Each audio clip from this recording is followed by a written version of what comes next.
So we're a couple of days removed from the Nintendo Switch 2 Direct, and the biggest story that continues to circulate isn't about the console, it isn't about the games, well, I guess it kind of is in a way, but it's about the price, exacerbated even further by the complete takeover of Nintendo's Treehouse livestream yesterday, where the live comments feed was flooded with one simple statement over and over again: drop the price.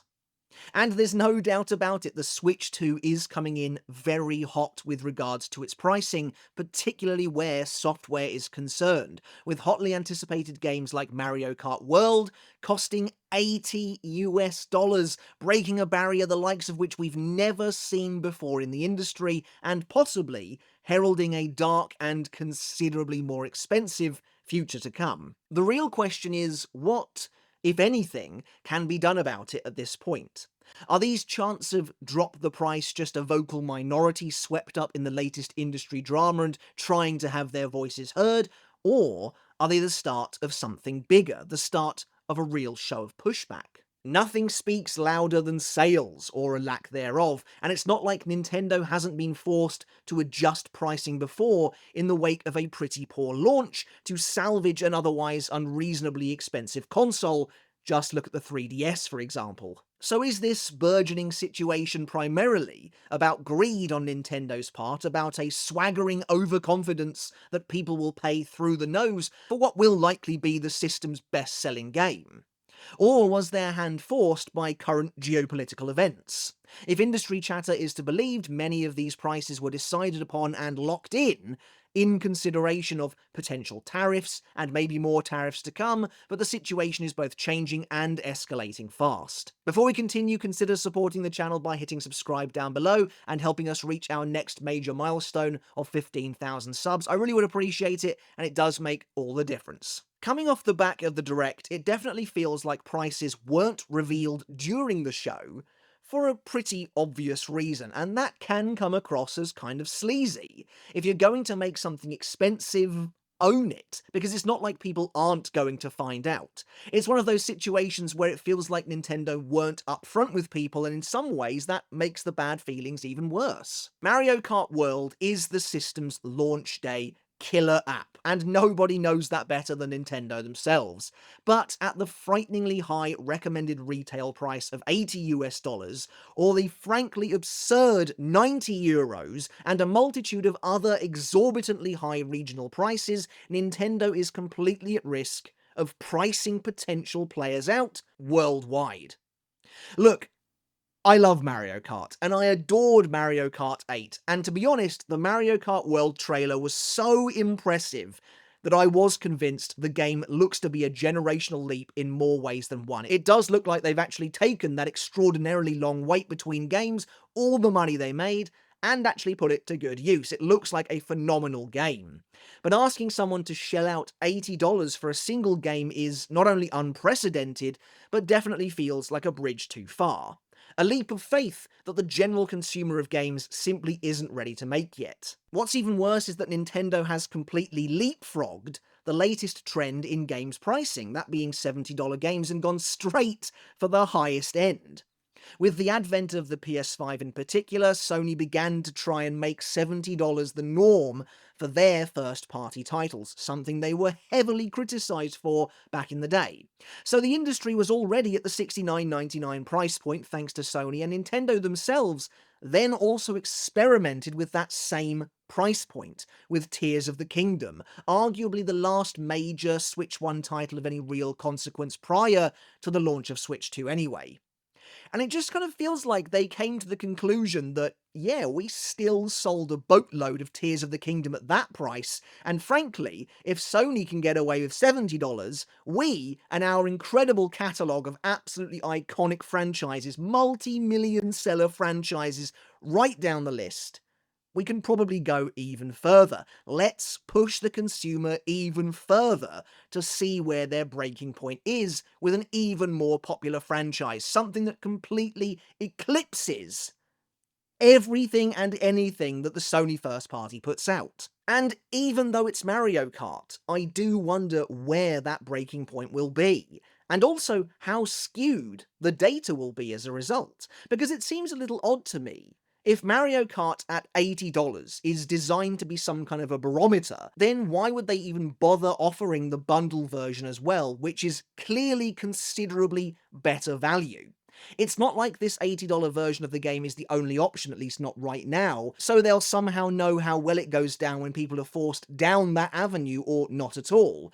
Although if the Switch 2, I guess, proves very hard to get at launch, then if people want Mario Kart, they will be forced one way or the other, I suppose. To be totally honest, as someone who tries to buy physical, even now, almost as much as digital where I can, I still have a physical library of PS5 games. I'm not sure I've ever actually paid that full £70 for a PS5 game, as other retailers often sell them for much cheaper, and that already looks to be the case with these Switch 2 first-party games. After all, $80 or €90 is just the recommended retail price. That doesn't mean retailers have to or will abide by it at all, in what feels like another small rebellion against what Nintendo seems to be trying to do. But I mean, just looking at that €90 price point is abjectly terrifying.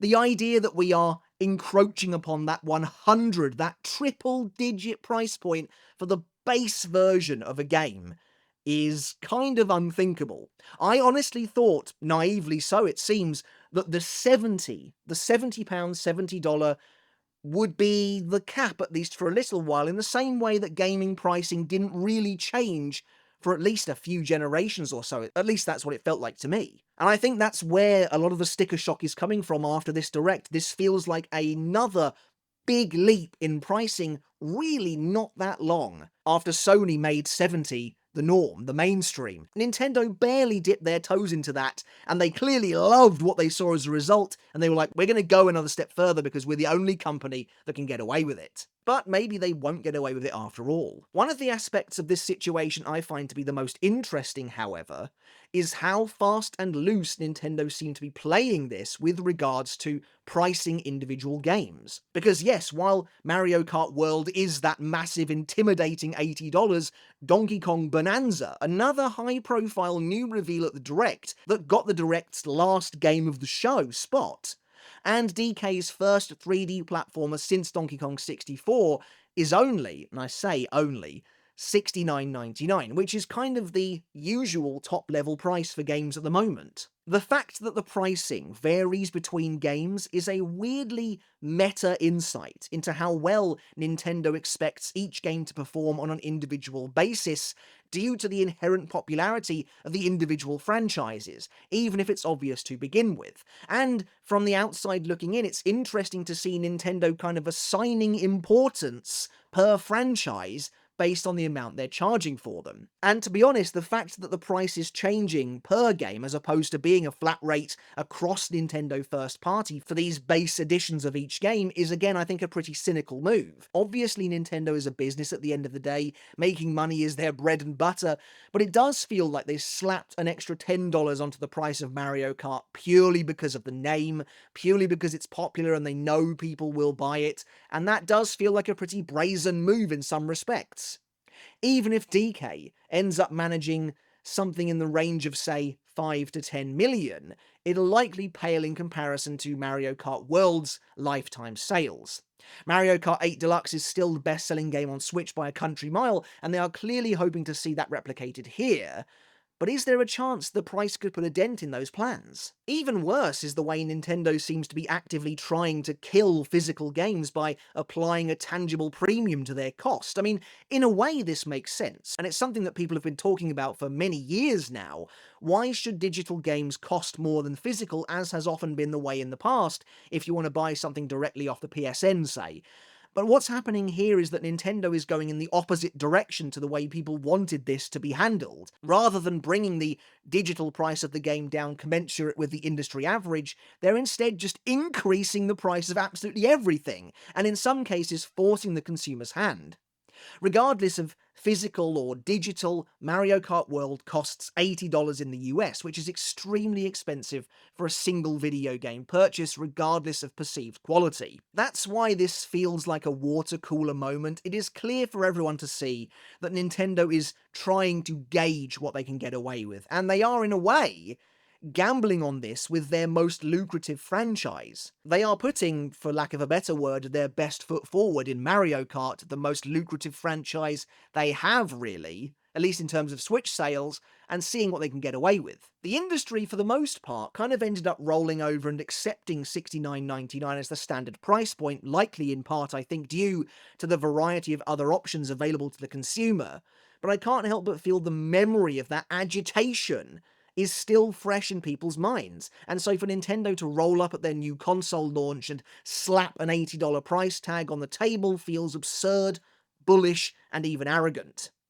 Basically, what we're going to see here is the titanic weight of the Mario Kart name versus the collective anger and displeasure of the Nintendo community, and which one will win out. It does kind of feel like there is this repeating cycle in the games industry of a publisher kind of becoming the underdog, bringing it back in a very big and very popular way, being very pro-consumer in a sense, and then kind of doing something after that that reeks of this self-assured arrogance. Of course, we've seen it with Sony. The PS3, you know, it was the bastard child. It struggled all the way throughout its life. It did beat the Xbox 360 in the end, but they really brought it back with a very pro-consumer PS4 that, of course, did incredibly well. And then with the PS5, they did a lot of things that didn't make people all that happy, including increasing the price of their first-party titles. Xbox, very similar situation. Xbox 360 was a massive success and really put the Xbox brand on the map in a way no one was really expecting, and then with the Xbox One, well, they kind of killed the brand forever. And Nintendo were kind of seeing a similar thing here, specifically to the cycle of Sony.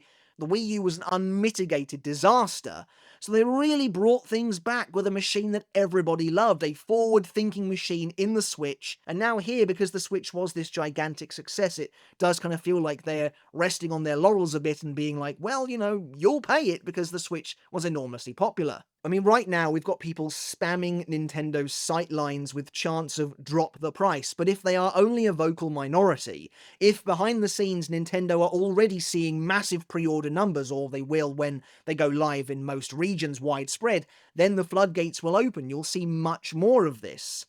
Sure, a lot of Switch games, I guess what they would consider tier 2 and below, it seems, will remain at $69.99, but you can bet those top tier sellers, the likes of Smash, Mario, Zelda, Pokemon, will all be at $79.99 moving forward.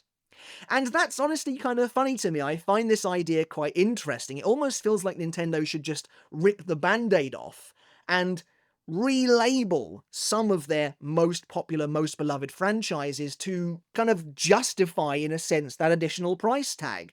Consider something like Smash Bros. A premier Nintendo title or something like that, because it does seem like they have some kind of weird tiering system. And it kind of makes me wonder as well, if Donkey Kong, for example, manages to sell 10, 12 million or something like that, maybe even more, at what point is it promoted internally to a $79.99 price point, to that premier franchise status? Mario Kart is the king of Switch sellers, and now it is leading the charge, it seems, towards an even more expensive future. This isn't to say anything of the quality of the game itself, by the way. Obviously, I haven't played it yet, but I have played a metric ton of Mario Kart 8, and honestly, World has me incredibly excited. I'm a sucker in that way. It looks like an enormous jump from 8 in sheer size and scope, and of course the quality of the game, its craftsmanship, replayability, and pure fun, is likely to be incontestable. And to be honest, 6-7 years down the line, as we near the Switch 3 or whatever, when paying for Mario Kart World is but a distant memory,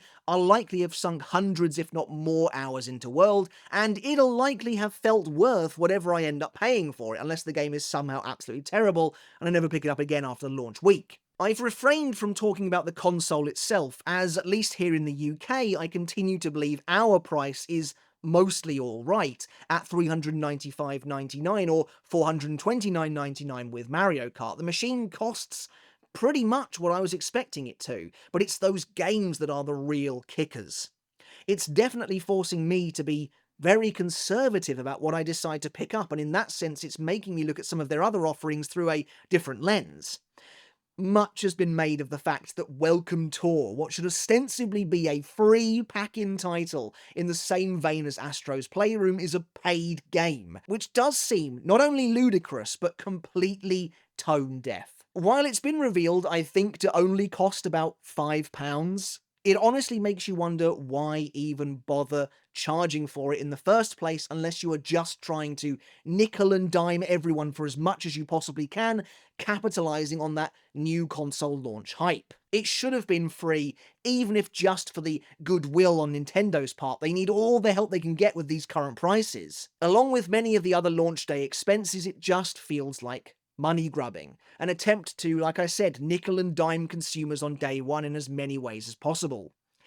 You thought they'd give you this, what looks like a glorified tech demo specifically designed to show off your console alongside your new console for free?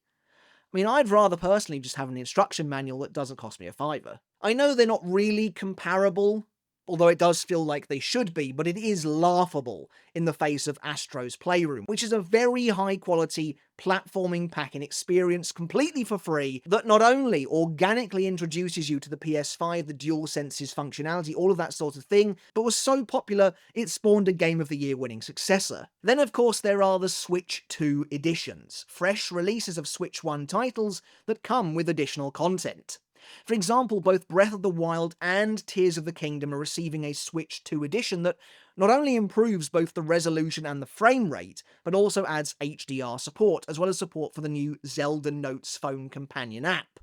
I can't help but think I feel like people only really care about the performance boosts, but while these games are again really expensive for what amounts to some performance upgrades at $79.99 and $69.99 for Tears of the Kingdom and Breath of the Wild respectively, owners of the games themselves can pay either $10 or $20 for just the upgrade pack alone, depending on whether there's new content included or it's just a performance bump.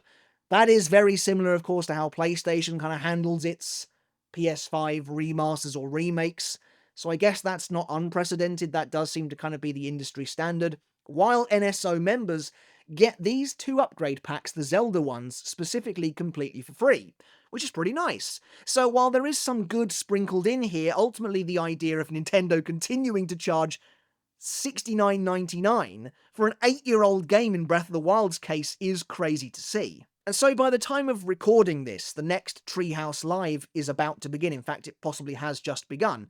And I can't help but wonder if the comments feed will look exactly as it did yesterday. Nothing but a stream of protesting comments, attempting to hit Nintendo in the one place they can easily see that isn't their bank balance.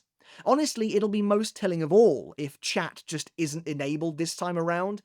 Clearly the pricing issue has resonated and been felt by the community at large, and these chants of drop the price may be just the beginning.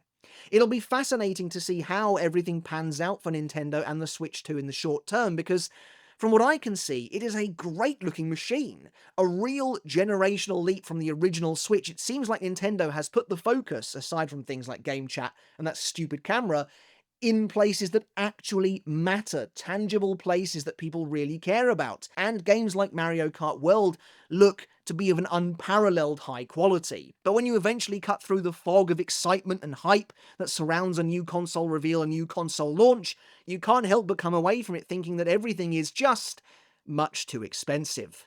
So that's it for the video, guys. I really do hope you enjoyed it. Let me know your thoughts down in the comments below. Are you looking to pick up a Nintendo Switch 2 at release?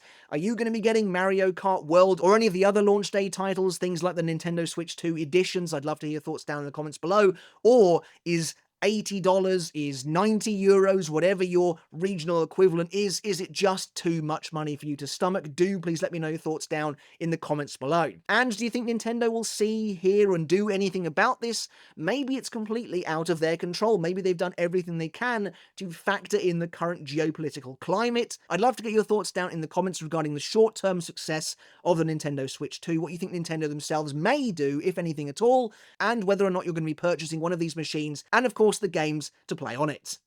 But that's it from me, guys. Make sure to hit subscribe down below if you enjoyed this video. Your support really does mean the absolute world to me in helping get this channel up and running off the ground. It does make a massive difference.